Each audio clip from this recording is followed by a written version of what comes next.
कोल्हापुरात एका स्तनदा मातेनं आपल्या मातृत्वाला सामाजिक बांधिलकीची जोड देत तब्बल 18 प्रीमॅच्युअर बाळांना नवसंजीवनी दिली आहे. स्वतःच्या बाळाचं पोट भरल्यानंतर उरलेलं आईचं दूध मिल्क बँकेत दान करून या मातेनं अनेक नवजात बाळांना आधार दिलाय.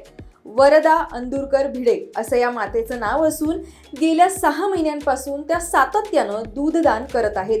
विशेष म्हणजे या उपक्रमाला त्यांच्या पतीसह संपूर्ण कुटुंबाची भक्कम साथ मिळाली आहे. पहा मातृत्व आणि माणुसकीचा सुगम संगम घडवणारी ही प्रेरणादायी कहाणी. नमस्कार, मी वरदा शुभम अंदुरकर.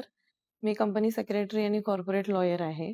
8 महिन्यापूर्वी मला मुलगा झाला आणि त्यानंतर मी 6 महिन्याच्या काळात ब्रेस्ट मिल्क डोनेशनचा ध्यास घेतला. मी जे मातृदूध दान केलं त्याच्यामुळे 18 पेक्षा जास्त बाळांचा जीव वाचू शकला. आईच्या दुधाला आपण अमृताचा दर्जा दिलाय. त्याचा प्रत्येक थेंब अमृता इतका महत्त्वाचा असतो असं आपण नेहमी ऐकतो, वाचतो. तर ही जी प्रीमॅच्युअर बाळं असतात, अकाली जन्मलेली किंवा कमी वजन असलेली, त्यांना या दुधाची अत्यंत गरज असते. कारण त्यांना NEC नावाचा एक आजार होऊ शकतो, ज्याच्यामध्ये त्यांची आतडी निकामी होऊन जातात बाळांची आणि त्याच्यामुळे 90% बाळं दगावतात. हा WHO ने दिलेला डेटा आहे. तर हा रोग रोखण्याचा एकमेव साधन म्हणजे आईचं दूध.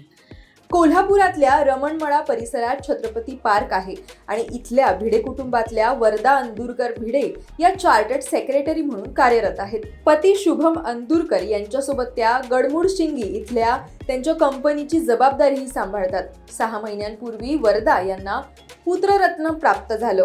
अरिन या आपल्या बाळाला त्यांनी नियमितपणे स्तनपान सुरू केलं, पण बाळाचं पोट भरल्यानंतरही अतिरिक्त दूध शिल्लक राहू लागलं आणि याच अतिरिक्त दुधाचा उपयोग इतर गरजू बाळांसाठी करण्याचा निर्णय वरदा यांनी घेतला. आज आपल्या समाजात इतकं मोकळेपणे बोललं जात नाही स्तनपानाबद्दल किंवा दूधदानाबद्दल. त्याच्याबद्दल बरेच गैरसमज आहेत किंवा मला हे आवर्जून सांगावंसं वाटते की कुठली लाजण्याची किंवा लपवण्याची गोष्ट नाही आहे, अभिमानाने सांगायची गोष्ट आहे. त्याच्याबद्दल गैरसमज बरेच असतात की पंप करणं सेफ आहे का, त्याच्यामुळे इन्फेक्शन होऊ शकतात किंवा मी जर दूध पंप करून दान केलं तर माझ्या बाळाला कमी पडेल का, माझ्या तब्येतीवर काही परिणाम होईल का.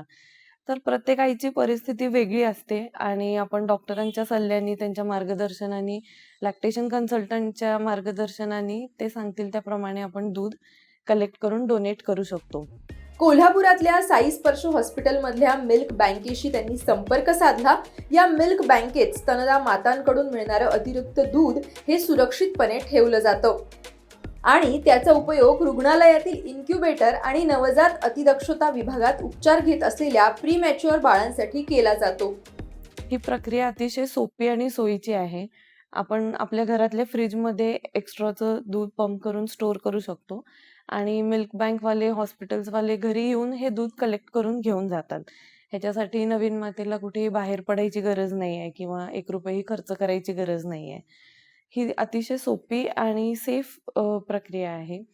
तर मला आवर्जून सगळ्या नवीन मातांना सांगावंसं वाटतंय की तुमच्याकडे जर तुमच्या बाळाची गरज पुरून एक्स्ट्रा दूध जर तुमच्याकडे तयार होत असेल तर तुम्ही ते डॉक्टरांच्या सल्ल्याने स्वच्छतापूर्वक ते स्टोअर करा आणि ते डोनेट करायचा प्रयत्न करा.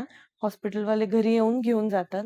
तुमच्या काही मिनिटांनी एखाद्या नवीन बाळाचा, फार नाजूक अवस्थेत असलेल्या एखाद्या प्रीमॅच्युअर बाळाला एक नवीन जीवन मिळू शकतं. समाजात आजही काही ठिकाणी दुसऱ्या आईचं दूध एका तिसऱ्या बाळाला देणं योग्य नाही असा गैरसमज बघायला मिळतो. मात्र वरदा यांनी या समजुतीला छेद देत आपल्या कृतीतून एक वेगळाच संदेश दिलाय. मी 16 लिटर दूध डोनेट करू शकले 6-7 महिन्यामध्ये, जे 18 पेक्षा जास्त मुलांना पोचवू शकले हॉस्पिटलचे लोक. त्याच्यामुळे त्यांचा जीव वाचला आणि ह्याचं प्रोत्साहन मला घरातूनच मिळालं. लहानपणापासून मी आईवडिलांना कायम समाजकार्यात पुढं असताना बघितलेलं आहे आणि आईवडिलांनी कायम हेच संस्कार दिलेत की समाजाने आपल्याला खूप काही दिलेलं असतं. आपण आयुष्यातल्या प्रत्येक टप्प्यावर जमेल तसं, जमेल त्या रूपात समाजाला परत दिलं पाहिजे.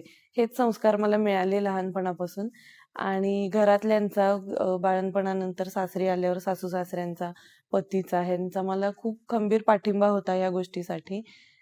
त्यामुळे मी हे सगळं करू शकले. बुद्धिमत्ता, कर्तृत्व, मातृत्व आणि समाजसेवा यांचा सुगम संगम म्हणजे वरदा अंदुरकर भिडे यांचा हा उपक्रम. स्वतःच्या बाळाचं पोट भरल्यानंतर उरलेलं दूध इतर गरजू बाळांसाठी दान करून त्यांनी 18 प्रीमेच्युअर बाळांना आधार दिलाय. त्यामुळे वरदा यांची ही माणुसकी निश्चितच इतर स्तनदा मातांसाठी प्रेरणादायी ठरणारी आहे. कोल्हापूरहून श्रीकांत पाटील यांचा रिपोर्ट, नवराष्ट्र.